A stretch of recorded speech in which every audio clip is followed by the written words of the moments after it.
बघूया कसा टेस्ट लागते. The next day. 9 वर्ष झाली पीठ मळते.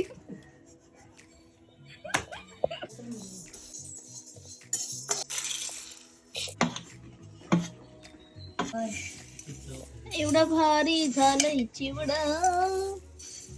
चिवडा झालाय. करून समाधानी झालेला आहोत आम्ही. Only focus. काल रात्रीपासून आता संध्याकाळ होत होती तरी आमचं काही सकाळी चिवडा झालेला नाही. त्यामुळे आम्ही कॅन्सल केला हा धंदा करणं. आपला फुगा लावा, रोख पैसे कमवा. वा वा वा वा, स्वादिष्ट.